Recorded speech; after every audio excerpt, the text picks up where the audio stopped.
Voici l'essentiel sur la façon dont l'asymétrie d'information renforce le pouvoir des élites en Belgique. T'sais, si vous trouvez que la bureaucratie belge est super compliquée, mais dites-vous que c'est pas un accident.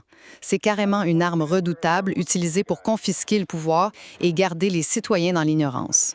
Premièrement, on a affaire à une vraie forteresse politique opaque. En gros, les partis s'autocontrôlent avec des fonds publics, mais le vrai pouvoir, il est caché dans ce qu'on appelle les cabinets ministériels. Imaginez un conseil d'administration fantôme qui prendrait toutes les décisions d'une entreprise dans une pièce barrée à clé, sans jamais montrer les rapports aux actionnaires que nous sommes. Deuxièmement, cette opacité-là profite directement aux géants économiques grâce aux fameuses portes tournantes. Les conseillers passent du gouvernement au privé sans aucune gêne, en signant des contrats complètement secrets pour cacher le vrai prix des médicaments au public. Vous allez me dire, « Ouais, mais l'État a besoin de l'expertise du privé, non? C'est bien beau, mais quand ces experts-là écrivent les règles en cachette, c'est toujours l'intérêt public qui prend le bord face aux gros capitaux. » Finalement, pour que ce système-là survive, ils doivent verrouiller l'espace public. Le débat citoyen est carrément étouffé par une concentration extrême des médias, avec un seul groupe qui s'apprête à contrôler 94 % de la presse quotidienne francophone. En plus, le gouvernement impose un virage tout numérique, ce qui dresse un mur infranchissable pour la moitié du monde moins techno, tout ça juste pour sauver de l'argent sur le dos des plus précaires. Au bout du compte, le modèle belge nous prouve clairement que l'opacité, c'est pas un simple défaut du système, c'est le système lui-même. C'est quand même fou de s'imaginer que les politiciens qu'on élit pour voter nos lois, ben c'est pas vraiment eux qui les écrivent au final. Ouais, c'est une réalité qui surprend toujours. Ou pire encore, de réaliser que l'État vient tout juste de dépenser 2,5 milliards en fonds publics, puis ça, c'est pour payer des firmes privées afin de faire la job que ses propres employés sont déjà payés pour faire. C'est des chiffres qui donnent le vertige, c'est clair. Fait qu'aujourd'hui, on plonge tête première dans l'anatomie d'un système qui est genre littéralement construit pour cacher la vérité au public. On s'attaque à la machinerie de l'État belge. Et c'est un cas d'école vraiment fascinant. Faut préciser que l'objectif ici, c'est pas du tout de pointer du doigt un parti politique ou un dirigeant particulier. Non, absolument pas. Parce que ce qu'on observe dans nos sources, c'est que ce phénomène-là transcende complètement les idéologies. On va examiner froidement une mécanique de pouvoir à travers ce qu'on appelle l'asymétrie d'information. L'asymétrie d'information. Ça sonne un peu comme du jargon d'université, ça. Ouais, un peu. Mais dans les faits, c'est simplement comment le fait de cacher, de complexifier ou de retenir l'information, ça devient un outil de gouvernance au quotidien. Exact. C'est le moteur principal, le vrai système d'exploitation de la technocratie. Tout à fait. Puis pour comprendre comment cette information-là est confisquée, faut d'abord regarder dans quel genre de labyrinthe elle se perd. Et quel labyrinthe! L'architecture de l'État belge, c'est un casse-tête monumental. On parle de 6 gouvernements au total. Le fédéral, 3 régions, puis 3 communautés. Et le nucléaire, par exemple. OK. Puis d'un autre côté, les communautés vont s'occuper de la culture et d'une partie de la santé. Pendant ce temps-là, les régions, elles, pilotent l'économie et les transports. Fait que les compétences se chevauchent constamment. Exactement. Tu sais, c'est comme une immense entreprise où le département des ressources humaines, celui des finances, puis celui des opérations refuserait catégoriquement d'utiliser le même logiciel. C'est une super bonne analogie, oui. Puis à chaque fois qu'un client appelle pour un problème complexe, on le transfère d'un département à l'autre dans une boucle infinie, juste pour que personne n'ait à assumer la responsabilité d'émettre un remboursement. C'est exactement ça. Ce qui me chicote, c'est est-ce que c'est fait exprès, cette complexité-là, ou c'est juste un accident de l'histoire belge? Historiquement, ce sont des compromis successifs, mais dans les faits, aujourd'hui, c'est devenu un mécanisme redoutable de dilution des responsabilités. Dilution des responsabilités, oui. Quand une crise éclate, le jeu consiste à se renvoyer la balle entre le niveau fédéral et les entités fédérées. Les décisions cruciales se prennent de moins en moins dans l'arène publique du Parlement. Espère-nous d'abord. À huis clos, dans ce qu'on appelle des comités de concertation. Ce sont des négociations secrètes entre les différents gouvernements.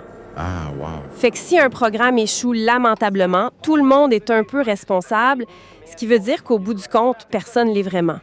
Pour un citoyen qui essaie de suivre, c'est juste un mur opaque. Mais c'est ça la vraie question. Si le système est tellement complexe que même les élus se marchent sur les pieds, qui tient vraiment le volant au jour le jour? C'est là que ça devient intéressant. Parce que quand on gratte un peu sous la surface des rapports, on tombe sur ce qu'on pourrait appeler une véritable administration de l'ombre. Oui, et on parle pas des fonctionnaires de carrière ici. Non, on parle des fameux cabinets ministériels. J'ai vu des chiffres capotés là-dessus. En 2023, le ministre-président bruxellois avait 81 collaborateurs directs dans son cabinet. C'est énorme. Puis en Wallonie, la moyenne tourne autour de 50 collaborateurs par ministre. Ce qui est fascinant ici, c'est que c'est une spécificité très marquée du système belge. Pour bien comprendre le mécanisme, un cabinet ministériel, c'est pas l'administration publique. C'est quoi d'abord? Ce sont des conseillers nommés de manière totalement discrétionnaire par le ministre. Ils agissent comme un filtre absolu entre le monde politique et les vrais fonctionnaires. Un filtre? Oui, en fait, ils s'approprient l'expertise. C'est un goulot d'étranglement délibéré. Toute l'information technique qui remonte de l'administration et toute l'impulsion politique qui en descend doit passer par ce cabinet. Attends une minute, là. On s'entend que l'État paye déjà une fonction publique? Absolument. Il y a des milliers de gens dont c'est la carrière, des experts en santé, en transport, en finances publiques. Pourquoi un ministre irait contourner ses propres fonctionnaires pour engager une armée parallèle en plus? C'est la grande question. C'est complètement absurde. C'est comme si je payais un équipage de marins d'expérience pour faire avancer mon navire, mais que je les enfermais dans le fond de la cale pendant que j'engage une équipe de consultants privés hors de prix pour tenir le gouvernail. Et hors de prix, le mot est faible. Exact. C'est tantôt, je parlais de 2,5 milliards d'euros dépensés par l'État fédéral en 3 ans pour des consultants externes. On paye 2 fois pour la même job. C'est exactement l'effet de ce qu'on appelle la privatisation de la décision publique. En vidant l'administration de sa substance pour s'entourer de collaborateurs politiques et de grandes firmes de consultance. Des firmes comme McKinsey ou Deloitte, mettons? Oui, tout à fait. Bien, le pouvoir s'isole complètement. Les fonctionnaires perdent leur capacité d'initiative et les ministres deviennent dépendants de structures qui ne rendent aucun compte au public. C'est fou. Et la cerise sur le sundae, c'est la loi du 12 mai 2024. Ah oui, parlons-en de cette loi-là. C'était supposé être une loi sur la transparence, non? Sur papier, oui. L'intention affichée, c'était de soumettre enfin ces fameux cabinets ministériels à la loi sur la publicité de l'administration. Pour qu'on puisse enfin voir comment ils travaillent. Exactement. Mais dans le texte final, ils ont introduit une exception majeure, ce qu'ils appellent le secret stratégique. Le secret stratégique. Oui, c'est un bouclier juridique. Ça protège toutes les communications et les délibérations internes des cabinets contre les demandes de transparence des citoyens ou des journalistes. Ben voyons donc. On a littéralement légalisé l'opacité au cœur même du réacteur. Fait que si je résume, on a des élus qui sous-traitent les lois à des cabinets non élus, eux-mêmes appuyés par des consultants privés, le tout protégé par un secret stratégique. C'est un bon résumé. Ça m'amène à une contradiction énorme. Qui a le pouvoir de nommer cette armée de l'ombre-là? Parce que les ministres sortent pas de nulle part. Non, en effet. Les données de l'exploration montrent que le véritable centre de gravité, c'est la particratie, les présidents des partis politiques. Voilà le nerf de la guerre. Dans une particratie, le Parlement, qui est censé être le cœur de la démocratie, est en réalité subordonné aux états-majors des partis. OK. Les présidents de partis détiennent un pouvoir colossal. Ce sont eux qui décident des carrières, qui placent leurs pions dans les cabinets, qui négocient la formation des gouvernements de manière très opaque. C'est là que ça devient vraiment intéressant. Parce que comment ces partis-là font pour maintenir une emprise pareille? L'argent, évidemment. Toujours l'argent. Et c'est là qu'on réalise à quel point le système fonctionne en vase clos. Près de 80 des revenus des partis politiques belges viennent directement des fonds publics. C'est une proportion énorme. On parle de 75 à 93 millions d'euros par année. On finance avec nos impôts les machines qui contrôlent le système. Et le mécanisme est vraiment fascinant quand on décortique ce qu'on appelle le cycle de la rente politique. Ouais, explique-nous ça un peu. Mais cet argent public-là n'est pas majoritairement utilisé pour faire de la recherche ou consulter la population. Il sert à asseoir une domination communicationnelle. Du marketing, dans le fond. Exactement. Seulement en 2024, ces partis ont dépensé plus de 15 millions d'euros en publicité hyper ciblée sur des plateformes comme Meta et Google. OK, attends, laisse-moi récapituler ça pour bien saisir l'ironie de la patente. Et vas-y. Les partis prennent l'argent des contribuables pour bombarder ces mêmes contribuables de publicité politique ciblée sur Facebook. Tout ça dans le but de fabriquer leur consentement, se faire élire et ainsi sécuriser à nouveau leur accès à l'argent public. C'est la boucle parfaite, oui. Puis pour couronner le tout, la commission chargée de vérifier comment ces dizaines de millions sont dépensés, elle est composée de qui? De parlementaires ici de ces mêmes partis. Ils se contrôlent eux-mêmes. C'est incroyable. C'est l'autocontrôle institutionnalisé et ça génère de graves angles morts, évidemment. D'ailleurs, la symétrie d'information prend tout son sens quand on regarde la question de la déclaration de patrimoine des élus. Ah mon Dieu, oui. Là-dessus, j'ai lu un détail qui m'a fait capoter. Dans beaucoup de démocraties, ces déclarations sont publiques pour prévenir les conflits d'intérêts. Mais pas là-bas. Non. Tu sais, les élus belges doivent effectivement remplir une déclaration de patrimoine et la déposer à la Cour des comptes. Mais c'est mis dans une enveloppe scellée. Personne ne peut l'ouvrir. C'est le cas, oui. Puis tenez-vous bien, après 5 ans, l'enveloppe est tout simplement détruite. Détruite directement à la déchiqueteuse. T'es en train de me dire qu'ils mettent ça sous pli fermé, puis qu'ils le détruisent sans que personne l'ait jamais vérifié? Comment est-ce que ça peut légalement s'appeler une mesure de transparence? C'est paradoxal, hein, mais c'est exactement l'argument des experts en gouvernance qu'on a consulté. Ce système opère dans une logique de confiance aveugle. De la dissimulation assumée, ouais? On verrouille l'information pour empêcher le citoyen d'exercer son droit de regard. La conséquence directe, c'est que la capacité institutionnelle à détecter des enrichissements inexpliqués, elle est presque nulle. C'est décourageant. Les grandes affaires de corruption qui ont secoué le pays ont rarement été découvertes par les organes de contrôle internes. Ça sort parce qu'une banque signale une transaction suspecte ou parce que la presse investigative met le doigt sur quelque chose. Sauf que ce circuit fermé-là, cette petite bulle politique super opaque, elle attire inévitablement les prédateurs. Oh que oui. Les grands acteurs économiques, les multinationales, les firmes de consultants, les lobbies, ils ont très bien compris comment exploiter cette opacité-là. Tout à fait, ce qui nous amène à la capture réglementaire et au phénomène des portes tournantes, le fameux revolving door. Ouais, puis le problème part d'une faille béante, l'absence de registre de lobbying contraignant. C'est ça. Sur les 6 parlements que compte le pays, 5 n'ont absolument aucun registre digne de ce nom. C'est fou quand même. Un représentant de l'industrie fossile ou pharmaceutique peut rencontrer un ministre ou ses conseillers clés sans qu'aucune trace de la réunion soit rendue publique. Puis il y a eu le pantouflage qui aggrave ça. Oui, le pantouflage, c'est un enjeu majeur. C'est quand un haut collaborateur d'un cabinet ministériel démissionne le vendredi, puis commence à travailler le lundi matin pour la grande entreprise qu'il était censé réguler la semaine d'avant. Ou l'inverse, oui. C'est hyper courant dans l'énergie, la finance ou la pharmaceutique. Puis c'est là qu'il faut réaliser que la symétrie d'information, c'est pas juste un concept abstrait. Ça a un impact brutal sur la facture d'électricité ou le prix des médicaments. Si on relie ça à la situation globale, l'exemple des contrats de l'article 81 dans le secteur pharmaceutique est terrifiant. Ouais, explique-nous comment ça marche, cette mécanique-là. L'article 81 permet à l'État de négocier le prix de médicaments innovants, souvent très chers, avec les compagnies. Mais ces négociations-là sont frappées du sceau du secret commercial. OK. L'industrie impose une confidentialité totale sur les remises qu'elle accorde. La justification officielle, c'est d'éviter que d'autres pays exigent le même rabais. Mais le vrai résultat, c'est quoi, là? C'est que la transparence des prix sur le marché de la santé est complètement anéantie. Fait que moi, mettons que je suis la compagnie pharmaceutique, je connais mon coût réel de production. Mais l'État, lui, il en a aucune idée parce qu'il a vidé sa propre administration de son expertise. Exactement. Je m'assois avec un représentant de cabinet ministériel à huis clos, puis on fixe un prix. Personne, pas même les parlementaires qui votent le budget, connaît le vrai montant. Et les données des rapports montrent que ce manque de transparence coûterait potentiellement 819 millions d'euros en surcoût par année. 819 millions. C'est l'argent des contribuables qui part en fumée à cause du secret. C'est l'essence même de la capture économique. Les lobbies capitalisent sur le manque de ressources techniques de l'État. C'est la même dynamique qu'on observe dans les négociations sur la prolongation des centrales nucléaires avec Engie. Ah oui, le nucléaire. On parle de la gestion de déchets radioactifs pour des millénaires et de milliards de passifs financiers. Mais les termes du partage des risques sont négociés dans une opacité quasi totale. L'industrie a les données, puis l'État négocie à l'aveugle. Ou presque, oui. Puis ça donne des dérives hallucinantes au niveau local aussi.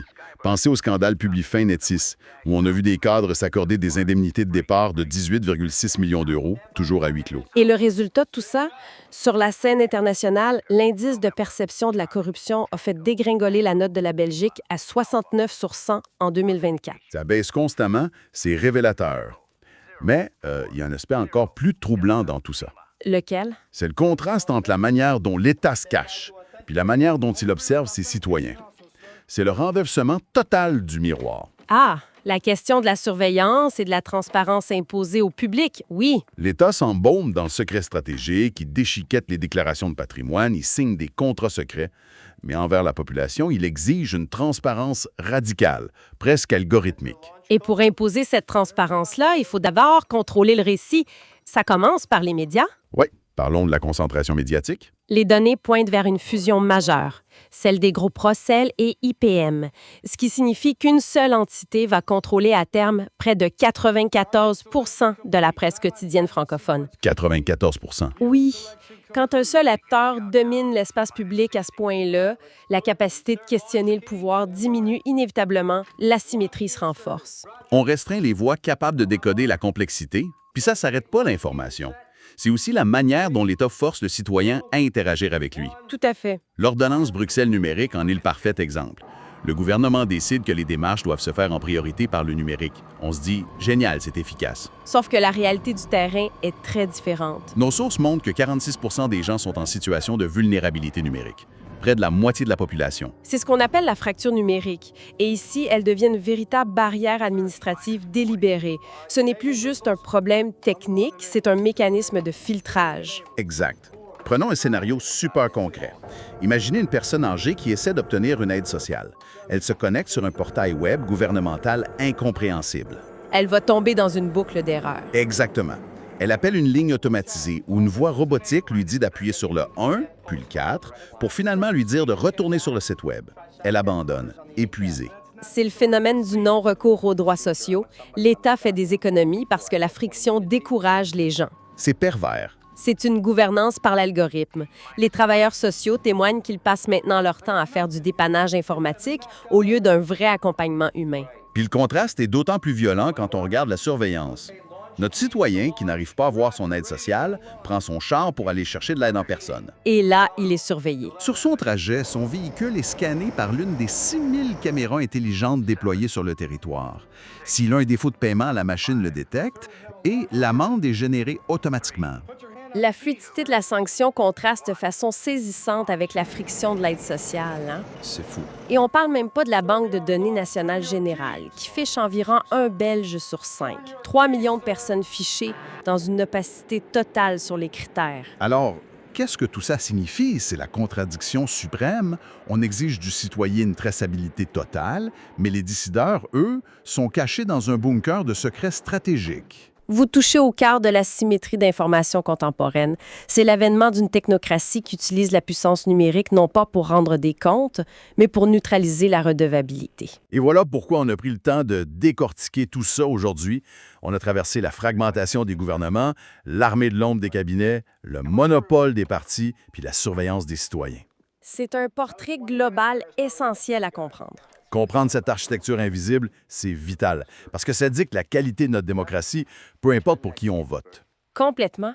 Le simple fait de nommer ces mécanismes, c'est la première étape pour briser cette asymétrie.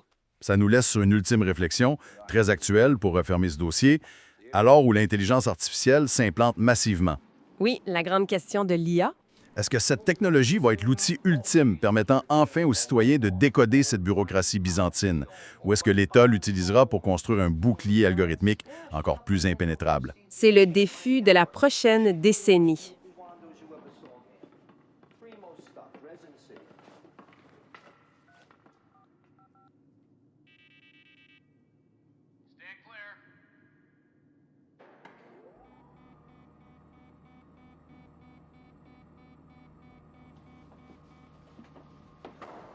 Mother's been very worried about you guys. Roads must be a bear, huh? What roads? Visibility. Visibility? Bullshit. You guys haven't been on time for the last 6 months. Well, I wrote you guys up in the logbook. Yeah, you're a prince, Bevan. Good night, gentlemen.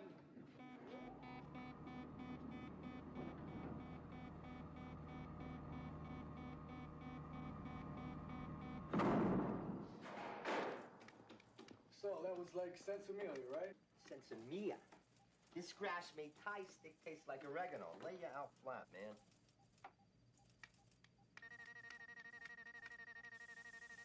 Got a red light, sir. What on? Number 8, warhead alarm. Give a thump with your finger.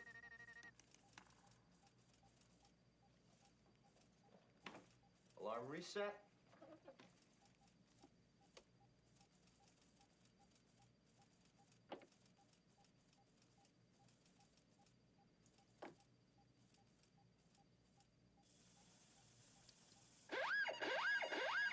Skybird, this is Dropkick with a Red Dash Alpha message in 2 parts. Break, break. Red dash Alpha. Stand by to Red copy dash message. Alpha. Staying by. Romeo, Oscar, November, Charlie, Tango, Tango, Lima, Alpha. Authentication 22004. C'est le défi de la prochaine décennie. C'est une réflexion qu'on laisse en suspens pour ceux qui nous écoutent. Merci de nous avoir suivis dans cette plongée et à la prochaine. Voici votre tour d'horizon rapide sur les enjeux politiques belges. Vous savez, derrière son image de capitale européenne ultra consensuelle, la Belgique cache en fait un système où le pouvoir a été totalement confisqué aux citoyens, ce qui explique vraiment cette crise de confiance historique. Premièrement, abordons ce qu'on appelle la particratie. En clair, les vrais patrons du pays, ce sont les présidents de partis, comme Bart de Wever ou Georges-Louis Boucher. Alors oui, l'article 42 de la Constitution vous garantit un vote libre, mais en réalité, la discipline imposée par les partis atteint le chiffre hallucinant de 99,7%. Le Parlement, c'est devenu un vrai théâtre d'ombre où nos députés sont réduits à de simples presse-boutons dont la survie politique dépend juste de leur loyauté absolue au chef. Deuxièmement, ce contrôle a déplacé le pouvoir vers le cairn, ce fameux comité ministériel restreint. C'est carrément là que les présidents de partis négocient vos lois en grand secret. Mais posez-vous la question, comment une démocratie peut-elle être saine quand son véritable centre de décision opère dans l'opacité totale, sans même avoir d'existence légale ou constitutionnelle ? Finalement, cette concentration du pouvoir crée un tel sentiment d'impunité que l'État se met à désobéir à la justice. Tenez-vous bien, le gouvernement belge a ignoré plus de 11 000 condamnations judiciaires récentes, notamment sur la crise de l'accueil des demandeurs d'asile. C'est un même d'une hypocrisie incroyable, non ? La Belgique, siège de l'UE, qui exige le respect de l'état de droit chez ses voisins, bafoue ouvertement les jugements de ses propres tribunaux. En résumé, la démocratie belge a muté en une oligarchie partisane où le gouvernement s'octroie le droit de choisir quelles lois il respecte. Il y a vraiment urgence pour nous les citoyens de reprendre le contrôle avant que le contrat social ne se brise définitivement. Habituellement, quand on veut faire un diagnostic clair, on s'attend à une précision absolue. Mettons, c'est comme en médecine. Ouais, c'est sûr. Quand on se casse le bras, la radiographie montre une ligne blanche bien nette, puis le médecin pointe le doigt en disant que c'est là, que c'est cassé. C'est binaire, c'est propre. Exact.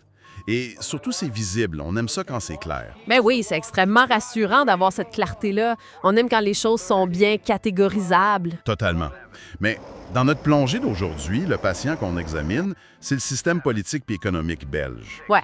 Puis quand on plonge dans les audits institutionnels puis les rapports d'investigation de nos sources, soudainement, la radiographie ne montre plus rien. C'est le flou total. Et c'est pas parce que la machine à rayon X est brisée, c'est vraiment parce qu'on a délibérément placé une énorme plaque de plomb devant. On regarde un paysage qui est dans le fond fait sur mesure pour être opaque. C'est exactement ça. C'est ce que les chercheurs appellent l'opacité systémique. Ouais. Puis les documents qu'on analyse aujourd'hui sont fascinants parce qu'ils parlent pas juste de bureaucratie plate. Non, pas du tout. Ils nous montrent une véritable architecture du pouvoir. Le but de notre discussion, c'est de comprendre une chose fondamentale. Qui est comment la rétention puis la manipulation de l'information fonctionnent. Exactement. Comment ce contrôle de l'information crée un rapport de domination énorme entre les grands acteurs économiques d'un bord puis la situation lambda de l'autre. La situation lambda, donc la réalité vécue par le citoyen moyen tous les jours. C'est ça. Puis c'est fou quand on y pense. Parce qu'en lisant ces documents-là, on a vraiment l'impression de lire un thriller géopolitique, mais à l'échelle interne d'un seul pays. C'est clair. Fait que pour comprendre comment ces grands acteurs dominent, il faut se poser la question de base. Où est-ce que les décisions se prennent pour vrai? Ben, on a le réflexe de penser que ça se passe sur les bancs du Parlement, en plein jour. Oui, avec des débats publics, puis tout ça. Mais selon la documentation, c'est loin d'être le cas. En fait, il faut regarder du côté de ce qu'on appelle les cabinets ministériels. C'est une particularité structurelle majeure de l'État belge. OK, décortiquons ça un peu. Parce que c'est pas comme ça partout. Non, pas en tout. Ailleurs, si on regarde, mettons, dans les pays scandinaves ou même dans les systèmes anglo-saxons, quand un ministre est élu, il s'appuie sur une fonction publique neutre. Des fonctionnaires des carrières, tu sais. Exact. Une administration permanente qui a une mémoire institutionnelle. Mais en Belgique, on parle plutôt d'une administration parallèle. C'est carrément une armée de l'ombre. Les chiffres dans les rapports sont hallucinants. On parle de cabinets qui peuvent compter jusqu'à 100 collaborateurs pour un seul ministre. C'est énorme. Il y en a 100 personnes. Mais le vrai problème, c'est pas juste le nombre de monde. C'est la façon dont ces gens-là sont choisis, non? Tout à fait. Le recrutement, il ne se fait pas sur la base de concours neutres de la fonction publique. Ces collaborateurs-là sont engagés sur la base de leur allégeance politique. Fait qu'on a des structures hyper politisées. Oui, qui court-circuitent totalement l'expertise des fonctionnaires de l'État. Au final, ce sont ces collaborateurs de l'ombre qui rédigent concrètement les textes de loi. Puis c'est là que la porte s'ouvre toute grande au secteur privé, avec le fameux phénomène des portes tournantes, ce qu'ils appellent le pantouflage. Ah, le pantouflage. Les rapports sont accarblancs là-dessus. Il n'y a aucune période de carence légale. Faisons un dessin de comment ça marche en pratique pour que l'auditoire comprenne bien. Vas-y. Mettons, tu as un expert énergétique qui travaille au privé pour un géant comme Engie. Il est embauché dans un cabinet ministériel. Il rédige lui-même la loi sur, disons, la prolongation des réacteurs nucléaires. Ouais. Et le lendemain de l'adoption de la loi, il retourne travailler chez Engie avec un carnet d'adresses bien rempli. C'est capoté. Ben, ce qui est fascinant ici, c'est que ce mécanisme-là a un nom. Ça s'appelle la capture réglementaire. L'asymétrie d'information, elle est fabriquée de façon complètement délibérée. Comment ça? Ben, l'industrie possède l'expertise technique de pointe. L'État, de son côté, a volontairement affaibli sa propre administration pour s'en remettre à ses cabinets poreux, là. Fait que l'État est dépendant. Dans les faits, le régulateur a externalisé son propre cerveau. Fait que ce sont les acteurs économiques qui sont censés être régulés qui se retrouvent carrément à dicter les règles. C'est comme si on engageait un architecte public pour dessiner les plans d'une maison, mais qu'en réalité, c'était le vendeur de ciment qui faisait les plans en cachette dans la cave. Ah, c'est une excellente image. Tout ça pour s'assurer qu'on achète le triple de matériaux à la fin. Exact. Et le pire là-dedans, c'est que le vendeur de ciment, en plus de faire les plans en cachette, va facturer des milliards à l'État pour ce soi-disant privilège-là. Ben voyons. Si on regarde l'externalisation massive vers les firmes de consultants privés, tu sais, les fameux Big Four comme Deloitte ou McKinsey, les chiffres donnent le vertige. Je me prépare au choc. En 2020 et 2022, donc sur seulement 3 ans, l'État fédéral belge a dépensé 2,5 milliards d'euros en frais de consultance. Attends une minute. 2,5 milliards? Oui, milliards. Mais l'argument officiel du gouvernement, c'est pas toujours de dire un truc du genre, écoutez, l'administration a pu cette expertise technique très pointue, fait qu'on doit aller la chercher au privé. C'est toujours ça la ligne officielle, oui. Est-ce que cet argument-là tient la route face aux audits qu'on a lus? Pas du tout. Les rapports de la Cour des comptes montrent que dans 78 de ces dossiers-là, il n'y a absolument aucune justification coût-avantage. 78 %? Il n'y a rien. L'État verse des fortunes colossales sans même prouver que cette expertise externe était nécessaire ou même qu'elle a apporté une réelle valeur ajoutée par rapport à ce que la fonction publique aurait pu faire gratuitement. Fait que c'est carrément la privatisation de la décision publique à ce stade-ci. C'est exactement ça. On voit que ça va encore plus loin. On parle aussi de la privatisation de l'information elle-même.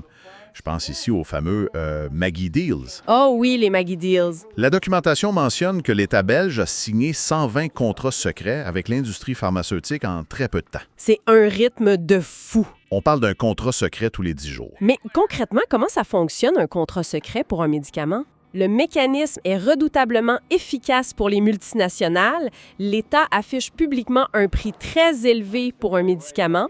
Ça permet à l'entreprise pharmaceutique de maintenir ses tarifs globaux super hauts sur le marché européen. OK, pour pas faire baisser les prix ailleurs. Exact, mais en coulisses, dans une clause confidentielle qui est couverte par le secret des affaires, l'entreprise accorde une ristourne à l'État belge. Fait que le vrai prix payé par l'État est caché. Personne ne le sait. C'est en plein ça.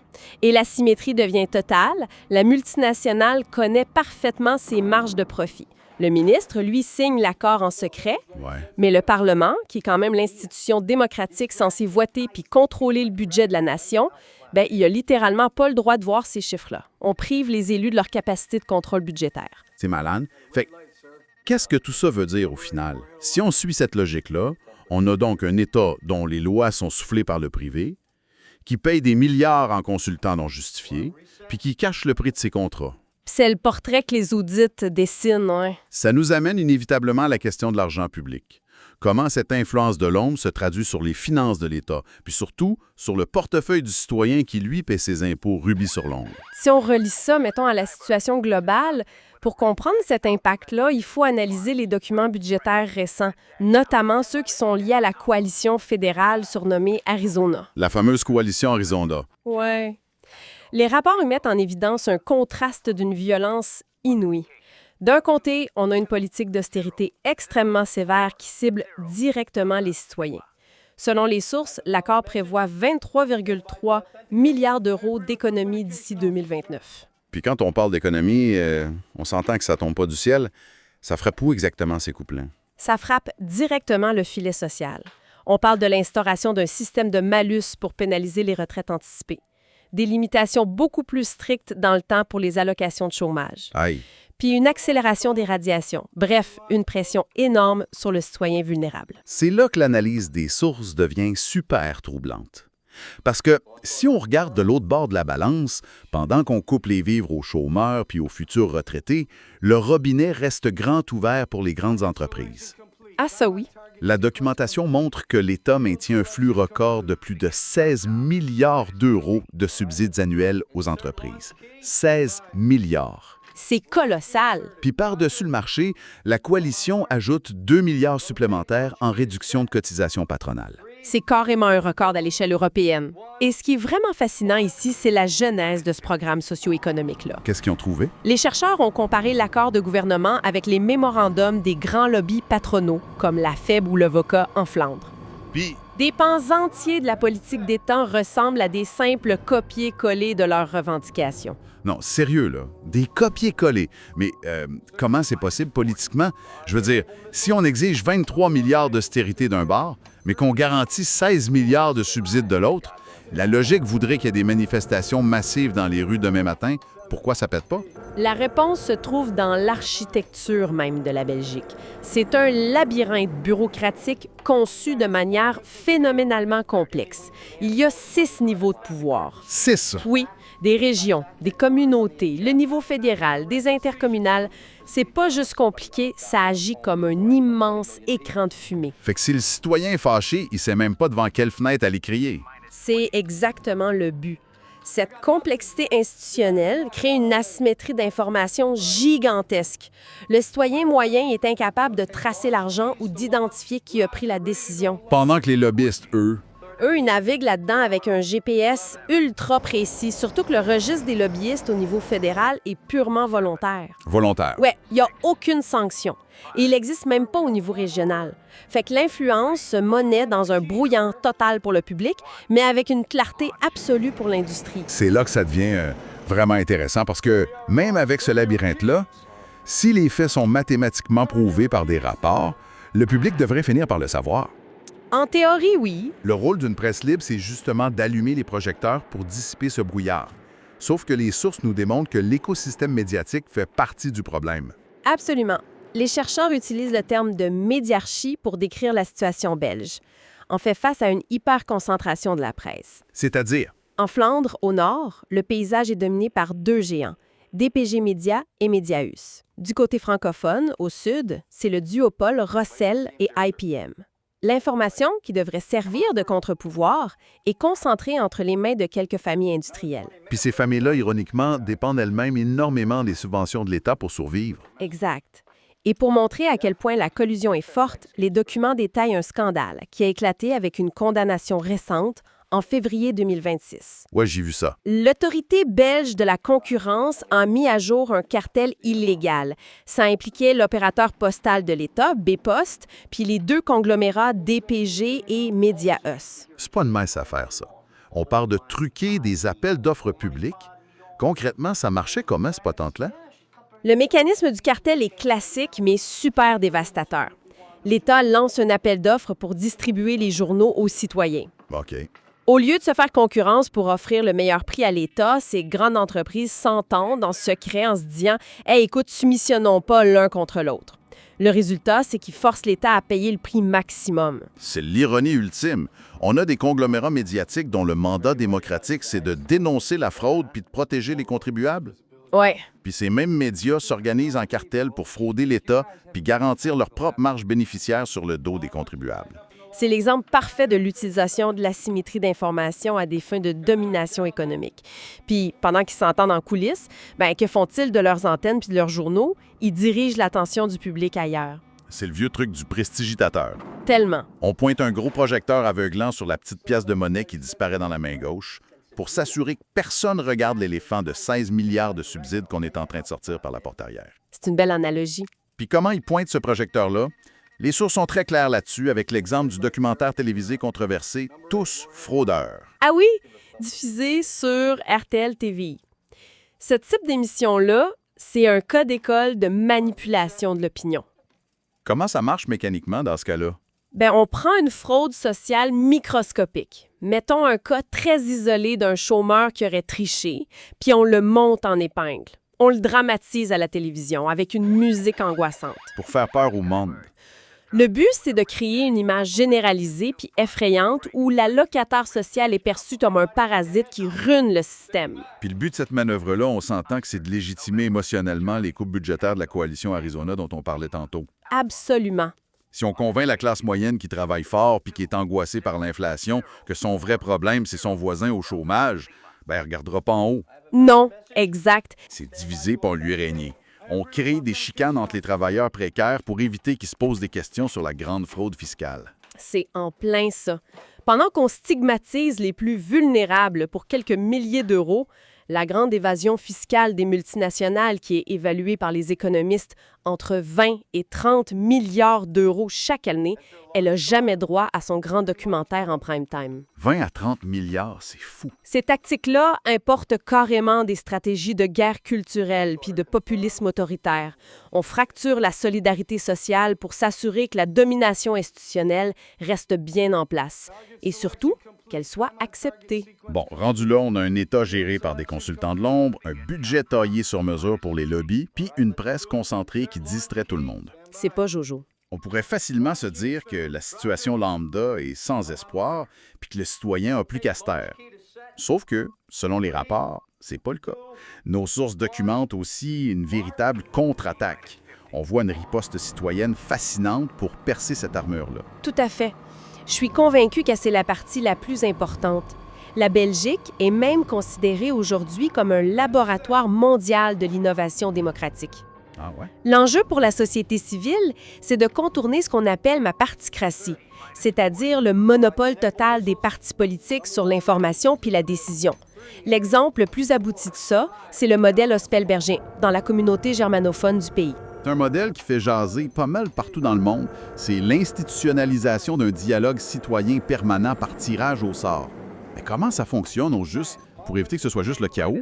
Le processus est super structuré. Il y a d'abord un conseil citoyen de 24 personnes tirées au sort, qui agit comme un comité de pilotage. OK. Ce conseil-là identifie des thématiques cruciales, souvent celles que les politiciens évitent. Puis il organise ensuite des assemblées citoyennes plus larges, de 50 à 75 personnes, pour débattre en profondeur avec l'aide d'experts neutres. Puis ça donne quoi à la fin? La beauté de la chose, c'est que le Parlement a l'obligation légale de débattre des recommandations qui en sortent. Si les élus décident de ne pas appliquer une recommandation citoyenne, ils doivent publiquement s'en justifier. OK. Je vais me faire l'avocat du diable une seconde. Sur papier, c'est beau. Mais dans la vraie vie, est-ce que c'est pas souvent juste du citizen washing? Qu'est-ce que tu veux dire? Tu sais, l'élu prend les citoyens dans une belle salle. Il écoute très poliment en hochant la tête. On prend de belles photos pour les médias sociaux. Puis le lendemain matin, le rapport finit dans un classeur poussiéreux parce que les recommandations n'ont aucun pouvoir contraignant. C'est une critique très juste, puis d'ailleurs, les chercheurs qui évaluent ces dispositifs-là la partagent en partie. L'institutionnalisation est inachevée, puis les partis politiques résistent bec et ongles pour conserver le pouvoir final. Fait que les rapports finissent bel et bien dans des tiroirs. C'est vrai que ça arrive souvent. Toutefois, il faut regarder l'impact systémique à plus long terme. Ce qui change, c'est pas qu'une loi est votée du jour au lendemain. C'est la rupture du monopole de l'expertise. C'est-à-dire? Prenez l'initiative du G1000 avec le panel We Need to Talk. Les partis politiques belges touchent des dizaines de millions d'euros en dotation publique, puis ils refusent obstinément de réduire leur propre financement. Classique. Le panel citoyen a réussi à formuler des recommandations d'une rigueur technique implacable pour réformer ça. Le simple fait que des citoyens ordinaires puissent produire une expertise de haut niveau prouve que la compétence n'est pas réservée aux cabinets de consultants privés payés à prix d'or. C'est un excellent point. Puis cette volonté de se réapproprier l'expertise, on la voit aussi du côté technologique avec ce que les rapports appellent l'intelligence civile. Exactement. Il y a des collectifs comme la plateforme WiFu qui utilisent carrément le profilage de données pour riposter.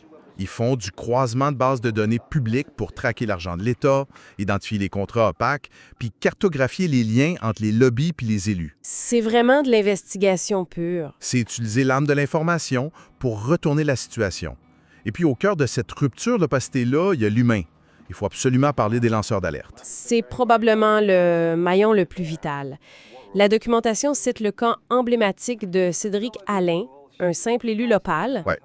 Il a été l'étincelle du gigantesque scandale Publifen-Etis. On parle d'une structure intercommunale totalement opaque où des dirigeants s'octroyaient des rémunérations cachées hallucinantes. Puis comment il a fait pour découvrir ça? Parce qu'on imagine que les audits classiques de l'État n'y voyaient que du feu.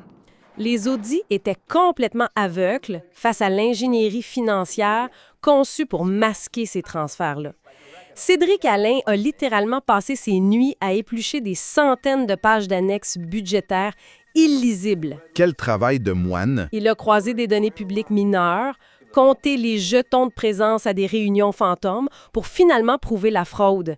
Il a fallu l'obstination d'un seul individu pour briser la symétrie d'information. Puis ça a fini par déclencher une énorme réforme de la gouvernance locale. Puis ça prouve que le vernis d'invincibilité de ces structures-là peut craquer. Si on résume la situation, en Belgique, selon ce qu'on a vu, l'information n'est pas qu'un outil de communication. C'est littéralement la monnaie du pouvoir. Exact. Le système est conçu pour maintenir l'opacité avec des cabinets fantômes puis des contrats pharmaceutiques secrets. Ensuite, le tout est verrouillé par un écosystème médiatique qui pointe le doigt vers le bas, vers les plus vulnérables, pour qu'on regarde pas vers le haut. C'est un système bien rodé. Mais en même temps, l'expertise citoyenne puis l'investigation commencent à fissurer ce gros mur de plomb-là. Et c'est un combat asymétrique. Mais les citoyens s'équipent d'outils de plus en plus sophistiqués pour rééquilibrer la balance. C'est ça qui donne espoir. Justement, pour terminer là-dessus, il y a un constat particulièrement glaçant dans nos sources concernant la technologie, puis je voulais qu'on en parle. Vas-y. On voit qu'aujourd'hui, l'État déploie des algorithmes d'intelligence artificielle hyper puissants pour auditer les citoyens les plus vulnérables. Ouais. On croise leurs factures d'électricité ou leur consommation d'eau pour vérifier s'ils n'ont pas fraudé des quelques dizaines d'euros sur une aide sociale. Donc, l'État exige une transparence algorithmique totale et absolue de la part de ceux qui ont le moins de pouvoir. Ce qui amène une question vertigineuse pour la suite des choses, pour les gens qui nous écoutent. À quel moment la société va-t-elle exiger que ces mêmes technologies de traçage algorithmique-là soient retournées vers le haut? Tellement. Pour exiger une transparence absolue sur les contrats secrets avec les multinationales ou sur les 16 milliards de subsides accordés au privé, la machine à rayon X de l'État n'est pas du tout en panne, en fin de compte. Non, elle marche très bien. C'est juste qu'on a délibérément choisi de jamais la pointer vers ceux qui dirigent. Et tant qu'on ne changera pas l'angle de cette machine-là, ben l'éléphant va continuer de sortir par la porte arrière avec l'argent liquide. C'est clair. C'est une grosse réflexion pour tout le monde. Merci à tous d'avoir suivi notre analyse, puis on se dit à la prochaine.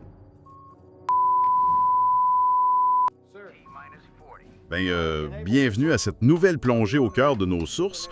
On a une mission assez claire aujourd'hui.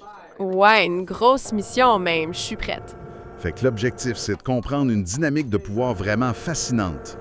On a rassemblé sur la table une pile de documents assez impressionnante. Des rapports académiques, des audits internationaux hyper critiques, notamment ceux du Gréco, puis des analyses de sciences politiques pointues. C'est du lourd comme documentation, ouais. Vraiment. Puis la mission de notre exploration, c'est de regarder comment l'asymétrie d'information n'est pas juste un accident de parcours en Belgique. L'idée que certains groupes détiennent tout le savoir, puis d'autres aucun, c'est un outil structurel délibérément utilisé pour renforcer le pouvoir des élites. Exact. Tu sais, la Belgique est super connue mondialement pour sa capacité à forger des compromis politiques hyper complexes. Mais ce que les rapports montrent, c'est que derrière cette belle vitrine-là, on a affaire à ce qu'on appelle une particratie consulaire. Fait que pour qu'un système aussi alambiqué survive, il doit absolument garder ses citoyens dans le noir. C'est exactement ça.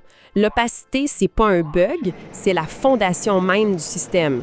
Puis pour comprendre comment cette information-là est cachée, il faut d'abord chercher où se prennent réellement les décisions. La Constitution dirait que c'est au Parlement, non? En théorie, oui, mais les sources démontrent que le pouvoir n'est plus du tout là où la Constitution l'indique. Bruno Coleman, un économiste, parle justement de cette particratie consulaire pour expliquer que le pouvoir a glissé du Parlement vers ce qu'il appelle une junte de présidents de partis. OK, décortiquons tout ça. Une junte de présidents, ça sonne presque dictatorial, tu sais? Ben, le mot est fort, mais l'idée, c'est qu'une poignée d'individus qui dirigent les partis décident de tout. Le Parlement est rendu une simple chambre d'enregistrement, puis les sources utilisent une donnée statistique pour le prouver, l'indice de Rice. Ah oui, j'ai vu ça. C'est l'indice qui mesure la cohésion de vote des députés, c'est ça? Ouais, à quel point les députés d'un même parti votent ensemble. Ben, en Belgique, cet indice-là frôle les 99,7 %. Attends, 99,7 %. Fait qu'il n'y a aucune dissidence? Quasiment aucune. La discipline de parti est implacable. Les élus sont censés voter selon leur conscience, mais dans les faits, ils obéissent aux ordres du parti presque 100 % du temps. Wow. C'est fou quand on y pense. Moi, l'image qui me vient en tête pour rendre ça plus visuel, c'est comme assister à une pièce de théâtre. Ah, j'aime bien cette analogie. Tu sais, le Parlement, c'est la grande scène bien éclairée où les acteurs, les députés récitent un scénario qui est déjà écrit à l'avance. Le public voit le spectacle, applaudit, mais la réalité, c'est que les vrais metteurs en scène et le président de parti sont enfermés dans une loge isonorisée en coulisses. Puis le public n'a jamais accès au scénario original ou aux ratures, exactement. Puis en Belgique, cette fameuse loge isonorisée, elle a un nom officiel, officieux plutôt, c'est le CARN. Le CARN, c'est quoi ça exactement? C'est le comité ministériel restreint. C'est le cœur du réacteur politique belge. C'est là que les présidents des partis de la coalition puis vice-premiers ministres se réunissent. Mais le truc hallucinant, c'est que c'est un organe extra-constitutionnel. Ça veut dire qu'il n'existe pas dans les lois fondatrices de l'État? Non, c'est totalement informel. Les grandes décisions du pays se négocient là, à huis clos. Et écoute bien ça, aucun procès verbal n'est archivé. Voyons donc. Il n'y a pas de traces écrites de ce qui se dit au sommet de l'État. Rien du tout. Ce qui rend tout contrôle démocratique, que ce soit par les citoyens ou les journalistes, complètement impossible. Mais comment c'est justifié, ça? Ce qui est fascinant ici, c'est pourquoi ils font ça? On est en démocratie quand même. Ce qu'on appelle une société pilarisée. Les catholiques d'un bord, les socialistes de l'autre, etc. Les tensions étaient tellement fortes que le secret absolu était perçu par l'élite comme la seule façon de... De pas faire exploser le pays. Exactement, la condition sine qua non pour éviter l'implosion. Si les négociations étaient publiques, les bases électorales auraient crié à la trahison à chaque compromis. Fait que le secret, c'est institutionnalisé. OK, je comprends le contexte historique, mais si les décisions se prennent en secret entre 5 ou 6 boss de parti, c'est là que ça devient vraiment intéressant. Qui rédige les lois? Tu sais, écrire une réforme fiscale de 500 pages, c'est pas les présidents de parti qui font ça sur un coin de table. Ah, ben c'est là qu'intervient ce qu'on pourrait appeler l'armée de l'ombre, les cabinets ministériels. C'est le mécanisme direct par lequel l'information est monopolisée. En Belgique, on a une hypertrophie totale de ces cabinets. Contrairement à des pays comme la Suède ou ici au Canada où on a des fonctionnaires neutres. Oui, une administration publique neutre qui reste en place même quand le gouvernement change. En Belgique, on s'appuie plutôt sur des armées de conseillers partisans. Un seul ministre peut avoir jusqu'à 100 personnes dans son cabinet. 100 collaborateurs politiques pour un ministre. Aïe aïe, ça doit coûter une fortune. Les rapports estiment ça entre 150 et 180 millions d'euros par année. Et ces gens-là ne sont pas des fonctionnaires neutres, ils sont fidèles au parti. Puis c'est eux qui contrôlent l'expertise. Puis j'ai lu dans les sources un truc assez troublant sur ce qui font après leur passage au gouvernement, le fameux pantouflage, les portes tournantes. Le revolving doors, ouais. C'est un fléau parce qu'il n'y a pratiquement aucun registre de lobbying contraignant en Belgique. Fait que, mettons, un conseiller travaille sur une loi hyper complexe sur l'énergie. Puis le mois d'après, il travaille pour une pétrolière. Exactement. Il passe de l'État vers des lobbies privés comme les Big Four de la comptabilité, l'industrie pharmaceutique ou l'énergie, puis vice-versa. Sans aucune friction, sans période de carence. Fait que les firmes privées ont accès directement à l'écriture des lois. Mais attends, si c'est si flagrant, les instances internationales doivent réagir. Je sais que le GRECO, l'organe anticorruption du Conseil de l'Europe, s'en est mêlé. Ah que oui! Le GRECO a carrément placé la Belgique sous la règle 32. C'est une procédure de non-conformité hyper sévère. Puis d'ailleurs, l'indice de perception de la corruption de Transparency International a chuté. La Belgique est rendue à 69 sur 100 au 22e rang mondial. Mais c'est ça que je comprends pas. Le GRECO donne un mode d'emploi super clair pour ramener la transparence. Des registres, des périodes de carence. Pourquoi les élites refusaient de l'appliquer? C'est pas l'incompétence? Pas du tout. Les analyses montrent que c'est une boucle de rétroaction totalement assumée. C'est pas qu'ils savent pas comment faire, c'est qu'ils refusent de se doter d'outils de surveillance qui pourraient, Qui pourraient les exposer eux-mêmes. ben oui, exposer leurs propres conflits d'intérêts financiers, leurs échanges de faveurs. L'opacité, c'est littéralement leur bouclier.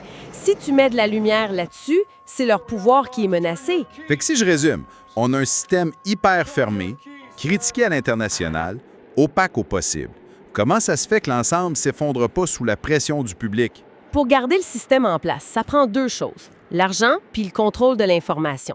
Puis les sources sont limpides là-dessus. Commençons par le financement des partis politiques. Ouais, j'ai vu les chiffres, c'est astronomique. On parle de combien? 75 millions d'euros? Entre 75 et 83,7 millions d'euros par an de financement public massif.